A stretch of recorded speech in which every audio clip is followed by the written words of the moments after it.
Hi everyone, it's Bowen Yang here, and welcome to Search Party, the podcast. After all of the courtroom drama and that cliffhanger of a finale in season 3, I was so excited to get the opportunity to sit down with the cast and creators of my favorite dark comedy to delve deeper into the themes surrounding the disturbing world inhabited by Dory, Drew, Elliott, and Portia. You're probably wondering why I'm hosting the podcast. Well, I have been such a huge fan of Search Party since day one, episode 1. I am in this fun little liminal space in the New York comedy writing TV world where I have this perfect peripheral connection to the show. I love everything that Charles and Sarah Violet have ever done. I love all of the actors on the show, the writers who write it. So it's my honor to host this and shepherd you along our discussions of the themes each week. Speaking of each week leading up to the season 4 launch of the HBO Max series on January 14th, you can look forward to not one, but 2 thematic discussions between myself, a creator or actor from the show, and a very special celebrity fan. Together, every Monday and Wednesday, we'll review classic moments, share behind-the-scenes anecdotes, and analyze the complex characters and unpredictable plot lines that make the series so much fun. So just a heads up, if you haven't seen the first 3 seasons of the show yet, you need to do that right now. It's imperative that you do that, because otherwise there could be some spoilers along the way, so don't say I didn't warn you. With that, I'd like to reveal the theme of this first episode, which is denial, a topic I refuse to confirm I had any part in choosing. And to discuss its role in Search Party, I'm thrilled to be joined by co-creator Charles Rogers and celebrity fan of the show, comedian and actor Taran Killam. So here's the show.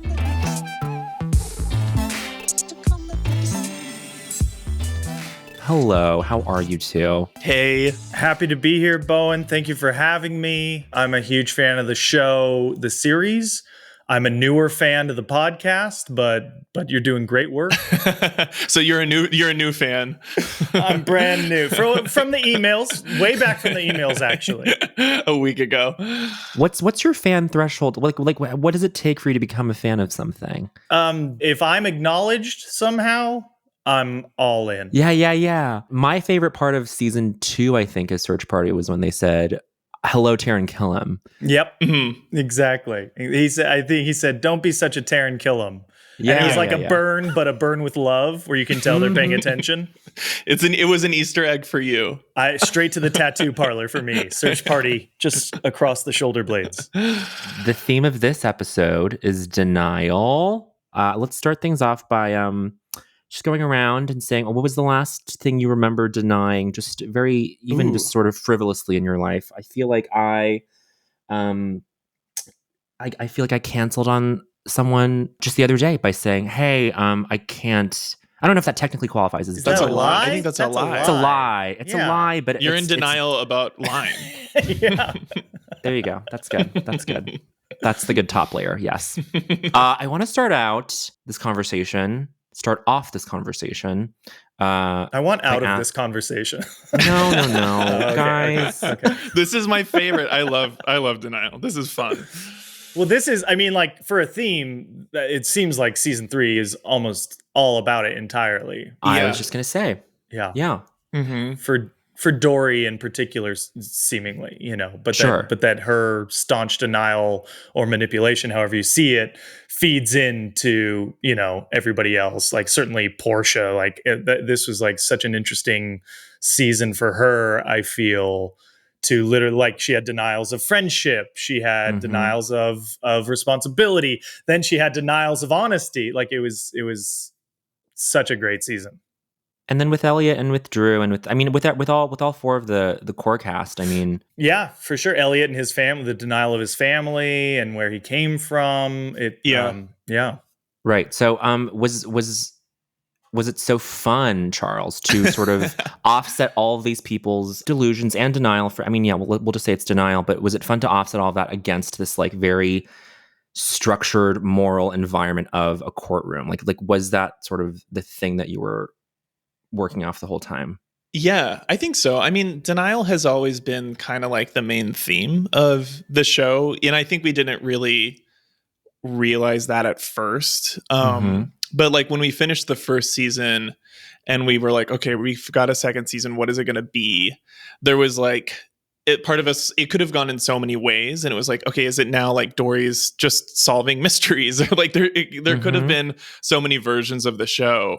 But like looking back at the first season, it was like, well, it seems like what her main character trait is somebody who's like, for lack of a better word, in denial. Like she wanted to create a different reality than the one that she was living. She wanted to project so much onto Chantal. And so it was like, okay, so if that's true about her, then that's kind of like the crux of where the show goes from here on out. So yeah, I think the third season was probably the most fun season to write. It was by far the most fun season to write because we kind of already knew our beginning, middle, and end, and it was our end. And so it was like, we just have to kind of hang fun moments on this clothesline of like a court season, basically. Wow. Because it does end up balancing all these different tones where you have moments of levity and comedy, of course, but then checkered against all this darkness and this bleak circumstance. It's impressive. So you guys like had these tentpoles out and then you just sort of hung all the fun stuff after. That's what you just said. Yeah.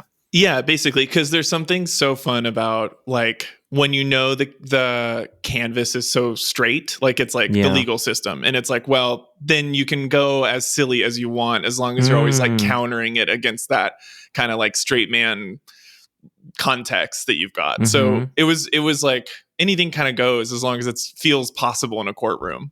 Totally.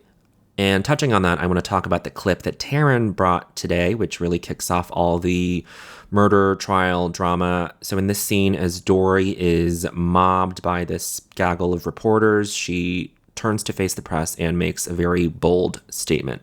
Let's go ahead and roll that clip. Give her some air. She needs air, right? She needs air. Move back. She's a human. I just want everyone to know that I had absolutely nothing to do with the death of Keith Powell, and neither did your gardener. This is just a huge misunderstanding, and I'm completely innocent. Thank you very much. Thank you. Okay, great. I mean, that feels like one of these pivotal moments of denial in the show, that like just she had given the opportunity to speak the truth. In my interpretation as a sort of dedicated viewing member, is that is a very conscious denial. At that point, to me, Dory isn't at the place where she's digging in her heels and going like, no, this was right, I didn't do it. Like, you know, when she says to Drew at the end, like, I didn't touch the obelisk thing, you know, by that point, it's kind of like, whoa, do you even know what you really believe? But that's definitely the beginning of her like conscious manipulation to me. Sure. Yeah, it's funny. Watching it this time, I was thinking, like, I remember a lot of the conversations in the writer's room was like, why does she do that? Like, what is the motivation behind her doing that? And that's kind of like her most mysterious, like, motivation moment, probably, like, in the whole season. And there's something about it, watching it this time, that reminded me of, like, in season 2, when she turns and then heads towards April, her neighbor, and pushes her off the side of the ferry. There's something about, like, her turning in both of those moments and kind of making a decision with it that kind of, I don't know, it just made me be like, oh, that was kind of like an accidental, like, reiteration of that moment or something. But then it's interesting to square that sort of impulsive action against what Taran just brought up, which is by the end of this season, you have Dory saying, I didn't touch the obelisk. We didn't do it.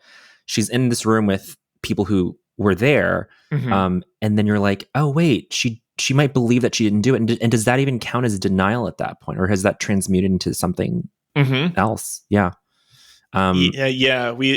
Like, fracturing was a big part of, like, this season, and, like, her identity and, like, persona, like, fracturing as, like, her lies, like, took precedent over her reality, kind of. Oof. Wow. I mean, that's, which, like, happens all the time, like, at different scales, like, in all our lives, right? Like, just we sort of curate our own realities in this way that we just believe to be true, you know, all that stuff. I mean, I think for all of us, there's like a very positive denial that I feel confident in saying we all suffer from, that anybody who enters the entertainment industry is in some sort of denial of, no, I'll succeed.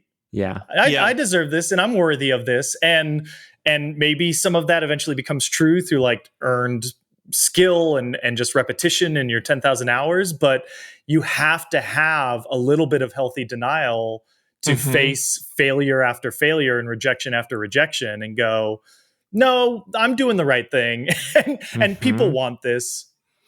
Totally. And that's so true. And also like the sheer act of like making something like creatively is so psychotic. Like it's like, I'm going to present an alternate like version of reality that's inside of me, and then I'm gonna make you absorb it and put it inside of you. And like that's just, it's like you have to believe that your inner life is like valid enough to be concretized and like absorbed by other people. It's weird. Yeah, if you think too hard about the transaction of between an audience and like an artist, I mean, it just gets a little too crazy. It gets heady for me, where it's just like, oh, I don't know, like why any of this? Why have I earned? Why does this exist? Why are they listening? Like that's the big one I always come back to. Like why are they paying attention? Why are they absorbing? Right. Like just live comedy shows in general. Like you're just gonna come watch us make stuff up, or you're just gonna come watch somebody go like, here are my humorous observations on things I've thought of. But it does. I mean, like I'm a fan of so many things. It's something there is a need too. Right. So that's when the denial kind of becomes just truth. Sure. It's like imagination is like denial adjacent in some weird way. Sure. I'm going to propose a spectrum. Sorry, but I'm going to say, or it's not a spectrum. It's just maybe this these little quantum steps. But you have truth, you have denial, and you have, I think there's this fine line between denial and delusion. Where delusion is just fully like embedding yourself in this reality that you've created. Where I think Dory has kind of done that, and I think that's kind of what happens in season 3 is that she treads that line, and in that moment for her to plead her innocence or plead that she has nothing to do with the murder. I mean, do you guys think she's actually convinced herself that she's innocent at that point? I think that she has convinced herself of an explanation. I think that certainly subconsciously she knows and is guilt-ridden, and you see flashes of that and pieces of that just in her performance. But I definitely think by the end, she somehow feels that the sort of staunch hard line denials that she's intentionally put out there have created sort of a justified path of like, oh, maybe that was just my instincts. Maybe I did that because my instincts knew that there was a version of this that people would understand, that I'm not a bad person, that I didn't. None of us wanted to kill him.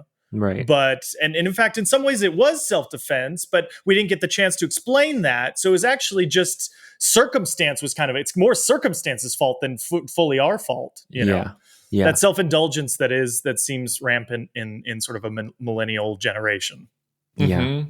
Yeah, I totally agree with that.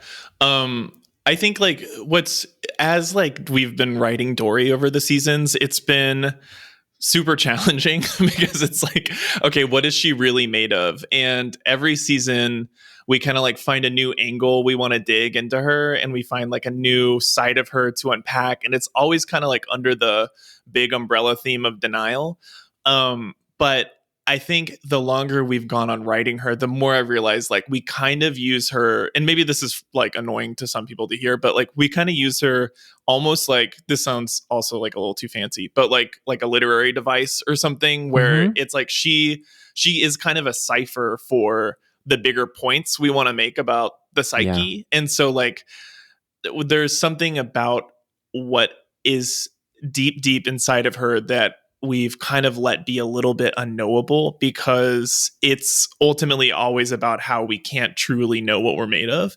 And so that's been the most useful way to navigate the denial stuff. But which is perfect, because she has never had that. She's always had this sense of being unmoored or not knowing what this true sort of internal self is. So she has nothing to like weigh that against, when she's behaving certain ways in the real world.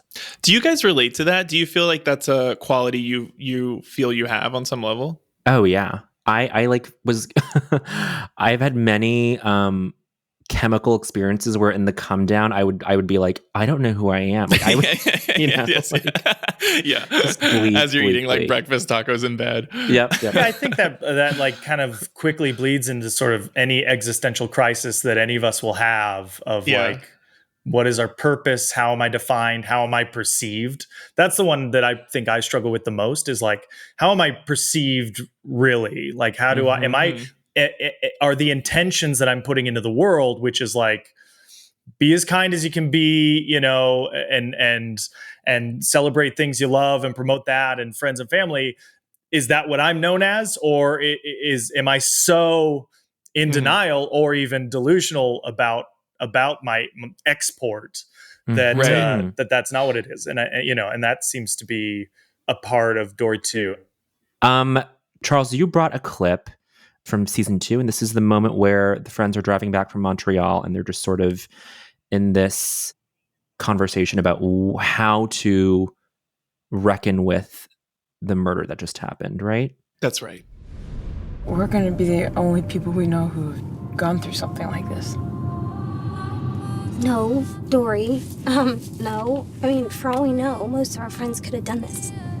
You know, most people are private about taboos like this is in our culture. I have to admit there's something unfair about all this. It's like, why us? Yeah, but do you know what I mean? No, because it's bonding in a sense, right?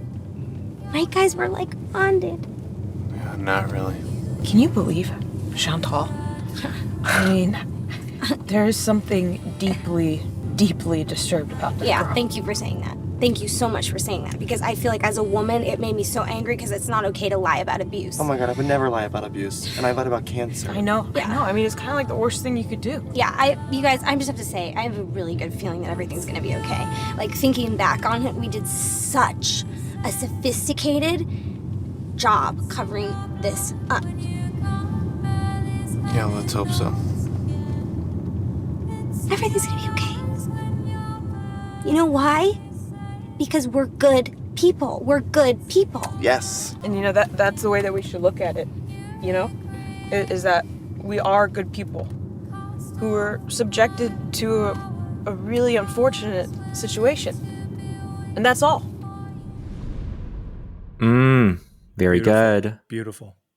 I mean, every line is like suffused with some form of denial, you know? That whole scene is denial.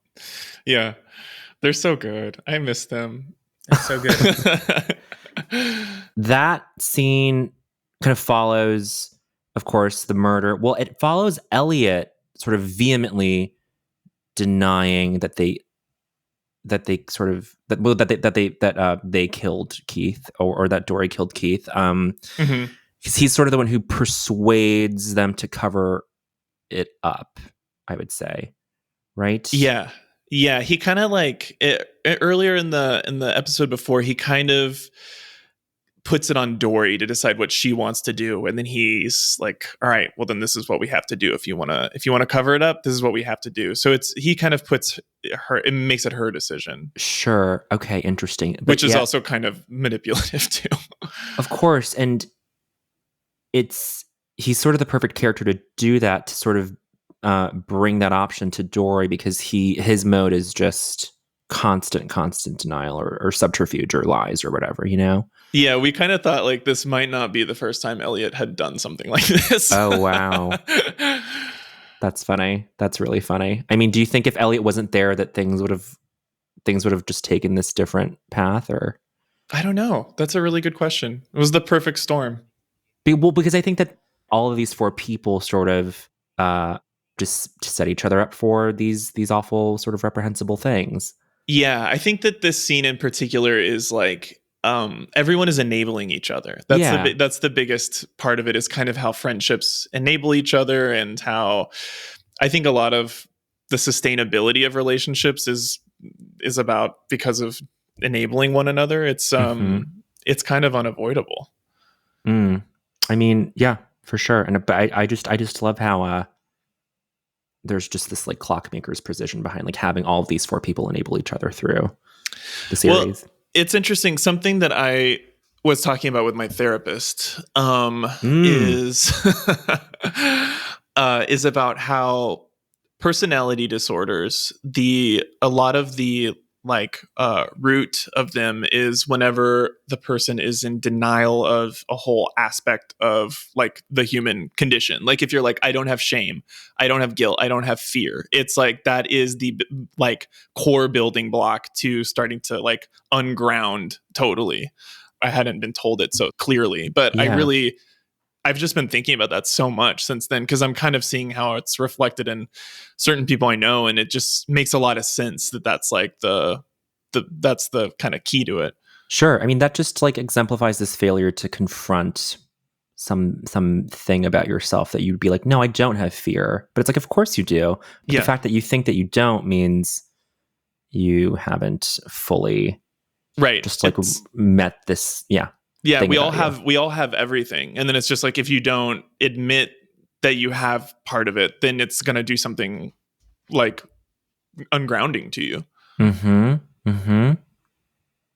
I mean, none of these people is grounded, you would say, right? I would say that they're the kind of the key to the writing the comedy, like unconsciously, I would say, is that like we like write the emotional reality. Their emotional realities are taken very seriously, but then their behavior is really silly or funny or extreme. And so it's like the way that like everything is kind of glued together is that when something should matter, it does matter. And then if something can be kind of like treated more comedically and be like, Elliott's, covered in hives, walking down the street naked, then that can be a joke, because as long as you believe that he's in that position, then you can get away with making that as silly as possible. Sure. And you do believe that because you're like, oh yeah, he's so viscerally reacting to this, like this lie of this humongous lie that he's told.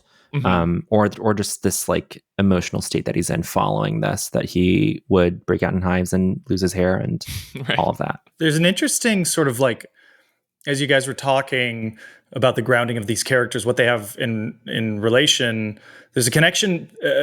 I can draw it very clearly between Elliott and Dory, but I think it's true of Drew and Portia as well, is that none of them live in a city they're from.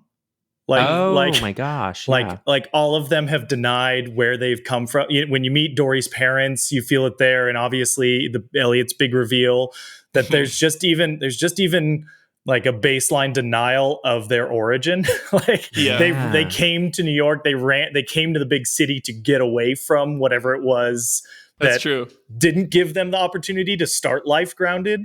Yeah. Yeah. You don't even know if Portia's dad is alive or not. Yeah. Oh my God. Yeah. Well, there's this thing with Drew too, where I mean, that this hometown or this like place of origin thing is so interesting, Taran. It's like with Drew, like the way he thinks about where he's from is that's the place where like all these skeletons are hidden in my closet, where there's video of me killing the swan. Like I have to go get rid of it. Yeah. That's right. It's just this. Yeah. It's like it's just this place that like has this different self than I am now. After this quick break, we'll continue discussing the theme of denial in the context of Search Party with Charles Rogers and Taran Killam. Stick around.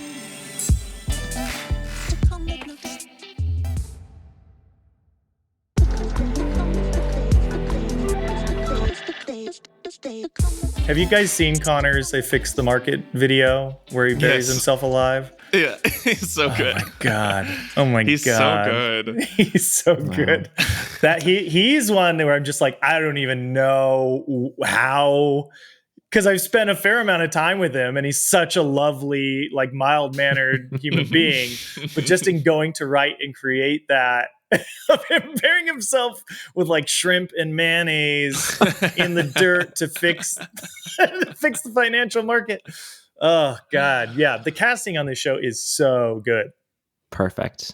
There's a lot of good people out there. That's the nice thing about New York too, is that I think because you kind of know for the most part who everyone is in New York, and if not, they're like 1 degree away. So like I feel like LA is like a soup for talent, and like New York, it's like, well, I know where to look. It's nice. It's nice. Yeah. Drew Droege is like one of my all-time favorite people, my favorite person to like see and dissect movies with.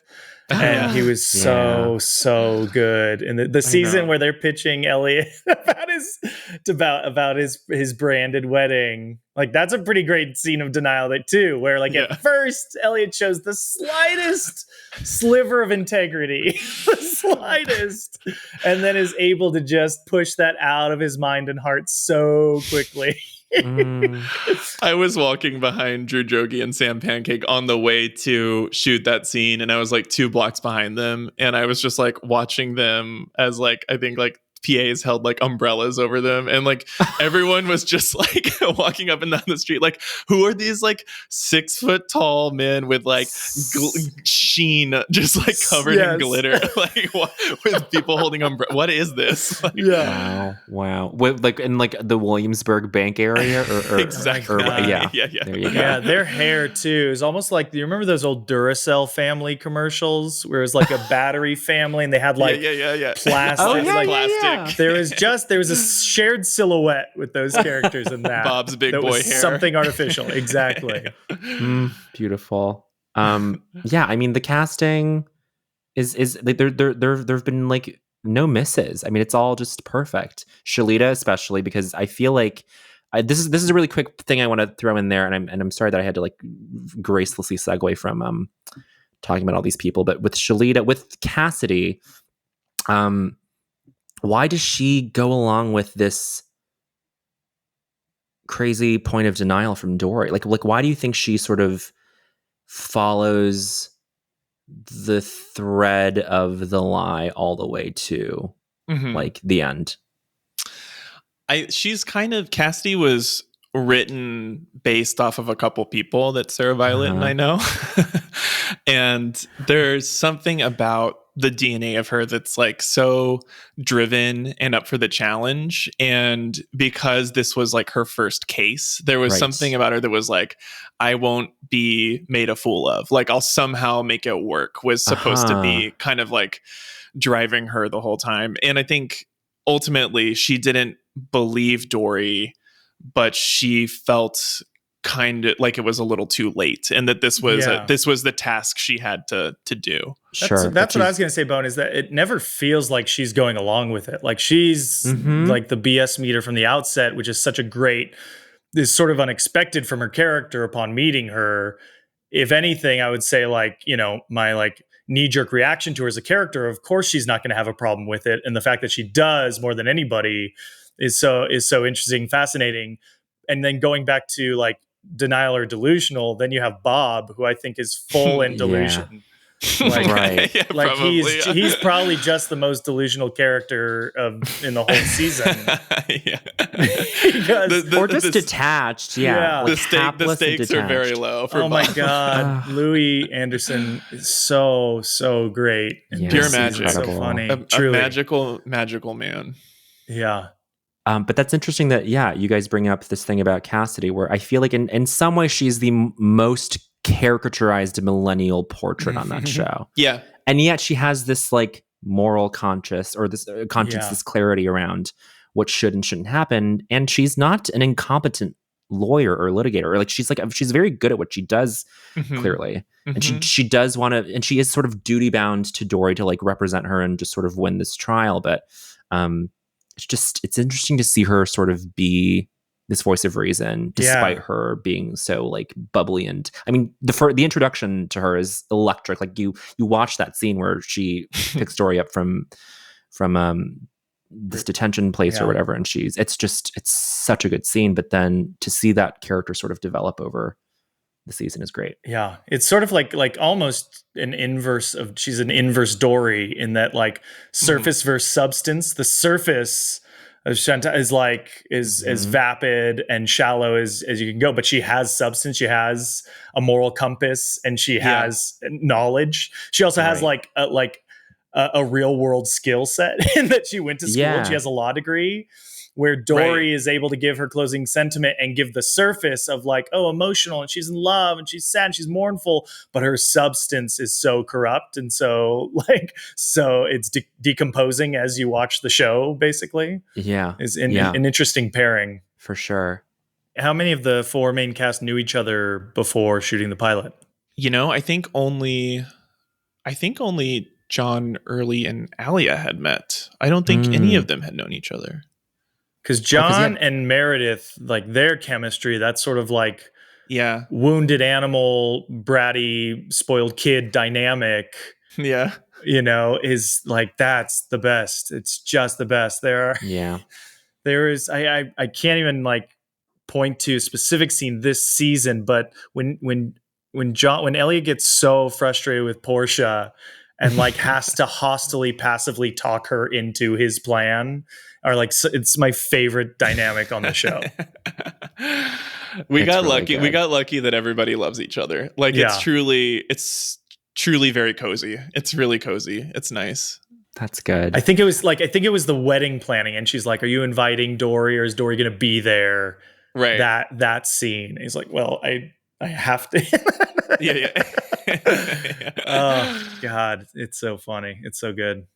I feel like on the matter of Elliott, it seems like he is someone who his mode is denial pretty constantly. Mm-hmm. Then that kind of also means it translates into him being able to keep track of whatever lies he's telling, right? In a way, like he's sort of on top of whatever narrative is being pushed, more so than Dory, I think. And Dory is on like less firm footing than Elliott, and I think compared to the rest of the characters. But I mean, how does this differentiate him from Dory in that way of denial?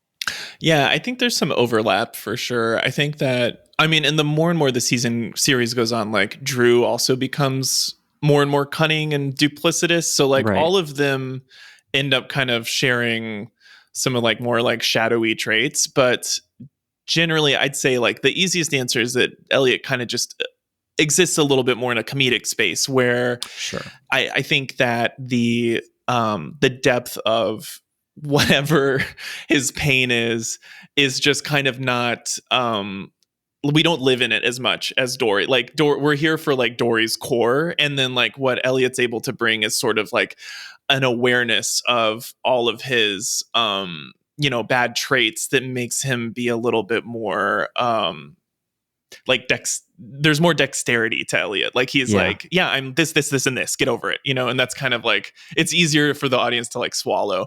But I think that his just like leaning into lying, and that he's consciously lying, is like Elliott's thing. And so much of Dory's thing is that like what she's doing is coming from some kind of like more impulsive, primal, painted into a corner space. And Elliott, I think it's a little bit more of a choice, I think, with him. They're also like they're this season 3 in particular, they're passing ships, in that Elliott has an existence of getting away with it and flourishing from his denial.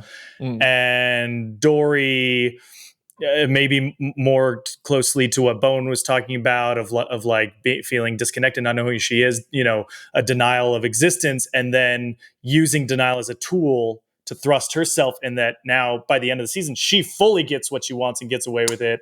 And Elliott is not being able to get away with anything. Everything comes crumbling down. It's sort of the repercussions of denial. He's really faced with that and forced into either, crazed exile or some version of acceptance for him. But Dory is only rewarded for how vehemently she's been in denial all season. Yeah, that's perfect. I hadn't thought about that sort of directionality in terms of them going in opposite ways, but sort of kind of kicking off the same place, Sometimes I make great points. I would say you do it very often.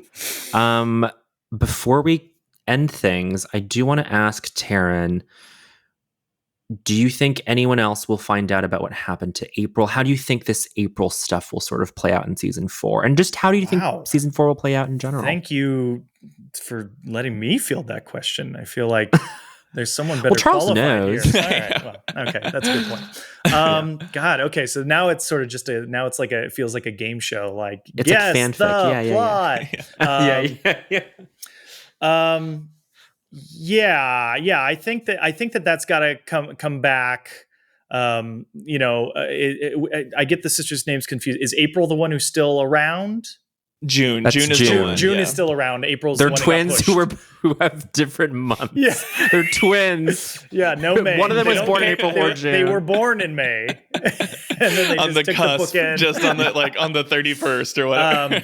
I think that's absolutely got to come back into it for sure. Yeah. I don't quite know how. Obviously, like my interest and my focus is on Dory and this sort of like Silence of the Lambs Saw sort of a prisoner scenario. I do feel that I feel like at first her absence will go very noticed, and then just through the actions of the group, they'll be able to either deny or justify like, no, she just needed to go away, and they'll kind of like lose that connection is my guess. They'll kind of be like, she just needed to be by herself, honestly, because they'll become so self-focused again that there's kind of no one looking for her for a good chunk of time, would be my guess. And then, like in terms of loose ends, I just love the character of Chantal and that she's and her being arrested by the FBI and how that plays out, and that what will be revealed in that investigation, that maybe somehow that comes around. But I think Dory's challenge will be to, and forgive me, I forget, do we ever know the name of her kidnapper? We don't, right? We don't know. We don't learn. I don't think we do know his name. You don't know his name yet. Right. Yeah. Okay. But big spoiler, you learn his name. Oh no. That's why people tune in. That's why you got to listen to the podcast. Hot scoops. I think like even in his brief moments, I can tell that you've nailed the casting again. Like he's so interesting, and his abduction of Portia is you have no idea. He's so good. I believe he's it. So good. I fully believe it. That dynamic of Dory has just been put through 3 seasons of this gauntlet of how manipulative can I be? How much can I control the conversation? And that's going to be kind of the duel of her and her captor of, because he's sycophantish as well, right? We don't know yet, but obviously in the little clues we were getting at the end of the episodes, he was a protector and he owned her and he wanted to punish her. So I think Dory is really going to have to learn how to conduct his psychoses and somehow get herself out. That's all I got. That's it. And other than that, I don't want to know too much because I want to just enjoy the show. But those are my brief guesses. That's wonderful. Because I mean, it's we haven't really gotten to see Dory play opposite someone who is a little bit more deeply tangled in psychosis than her own. Yeah. Right? Yeah. It was a hard season to write. I'll say that. Wow. But so easy to shoot. Very easy to shoot. Yeah. Well, Charles and Taran, thank you so much for joining me in this conversation. Thank you for having us, Bowen. Thank you, Bowen. Well, I hope we can rest easy now knowing that there's a very good chance one of our closest friends is hiding something terrible from us. Thanks so much to Charles Rogers and Taran Killam for stopping by. Until next time, I'm Bowen Yang. Join me on this Wednesday, for a new episode in which we'll deep dive into the many themes of Search Party with 2 more special guests. Search Party, the podcast, is a production of HBO Max and iHeartRadio. It's executive produced by Ethan Fixell, produced and written by Jonah Bayer, written and researched by Marissa Brown, and engineered, edited, and mixed by Matt Stillo. If you haven't already subscribed, rated, or reviewed Search Party, the podcast, please do so on the iHeartRadio app, HBO Max, Apple Podcasts, or wherever you might get your podcasts. And don't forget to watch Season 4 of Search Party, premiering January 14th only on HBO Max.